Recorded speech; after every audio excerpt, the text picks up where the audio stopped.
Now, let's talk about Skinner for a moment to try to see if we can put this sort of a framework or your logopsychology, not logotherapy, into a little perspective here. Now, what has bothered a lot of people is that he's taking a number of principles of shaping responses of human beings that really are very much the same as the principles that might be used to shape the behavior of animals, even pigeons.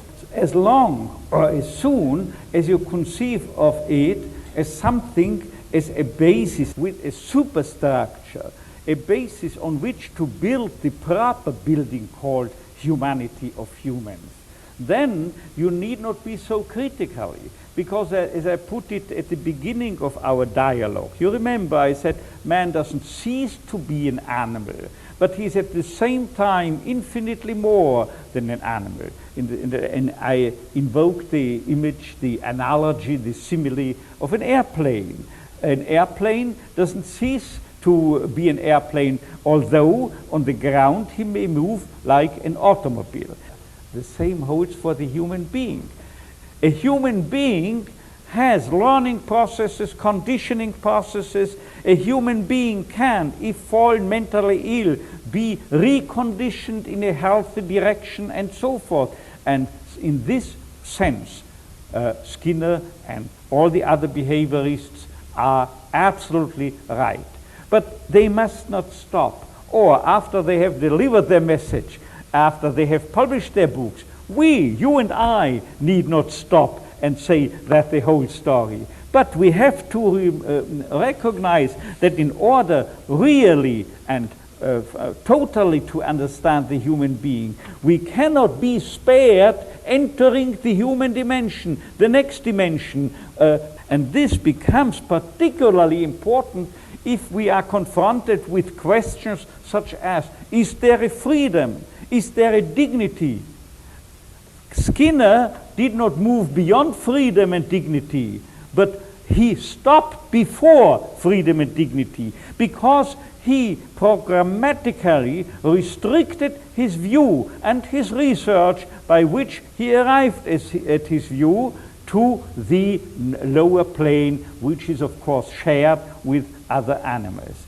And so you will understand how come that I once reacted in a question-answer period to a student of Konrad Lorenz. Konrad Lorenz, who was tracing back the behavior, or better to say all types of misbehavior of drivers to certain innate releasing mechanisms and so forth along the lines of Lorentzian teachings. And then I stood up and replied, you know of whom you are reminding me? You remind me of a rabbi who once was approached by two people from his parish who were involved in a quarrel. The one contended that the other's cat had stolen and eaten up 2 pounds of butter, while the owner of the cat said, that's not only not true, it's sheerly impossible. My cat doesn't care for butter. Now it was up to the rabbi to pose as a Solomon and to come up with a final judgment in terms of justice, and he ordered the one, bring me the cat. They brought him the cat. Then he said, bring me scales. They brought him scales.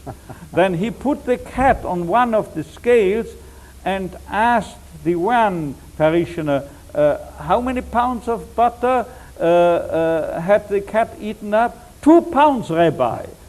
Then he weighed the cat, and believe it or not, it was exactly 2 pounds. Whereupon the rabbi said, now I have the butter, but where's the cat? And I told this guy, this Konrad Lorenz guy, I told him, you see, now why you remind me of the rabbi. You trace back as far as it's possible all human behavior. Now I speak of behavior rather than of acting.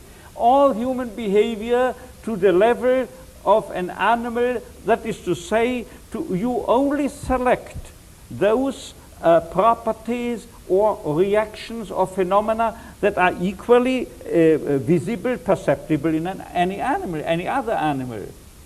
But small wonder if you then wind up and say, I have all the innate auslösende Mechanismen, what is it called, innate mechanisms, all the behavior types of an animal and so forth. But now where is man? The humanness of man has been shut out, has been precluded.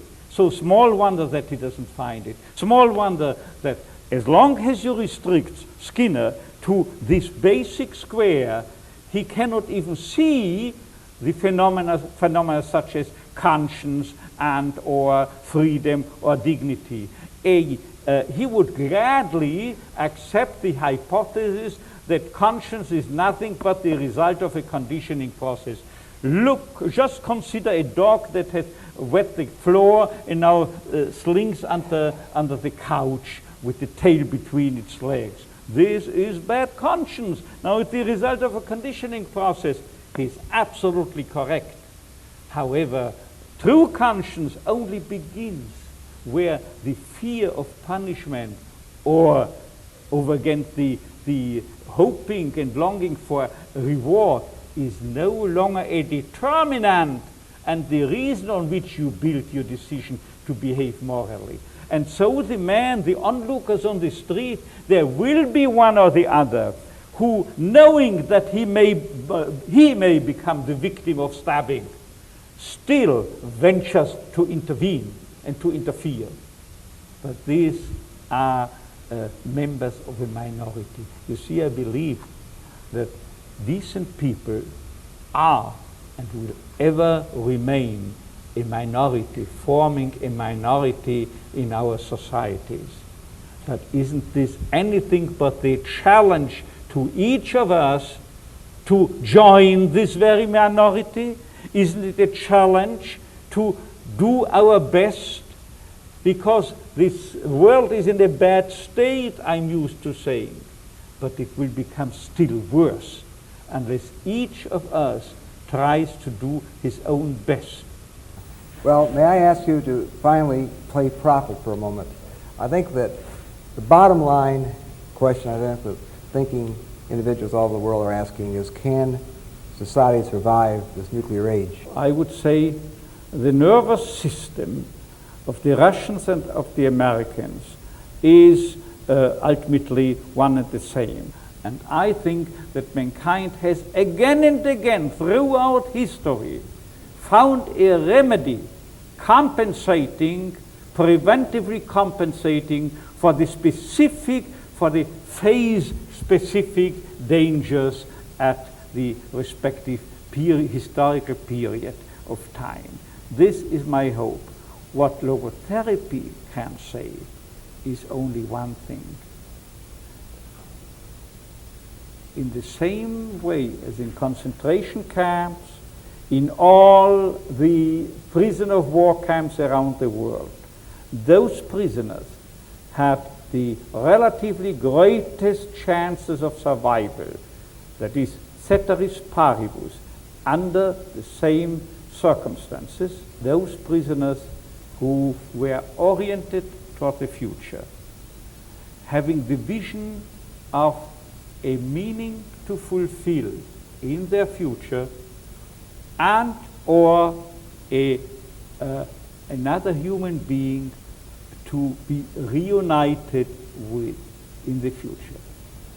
So I think we may extrapolate this rule, this law, by saying if there is any chance for survival of mankind as a whole, it would be being reunited, not only people but peoples, being united in a common task, or in other words, united by a common will to a common meaning.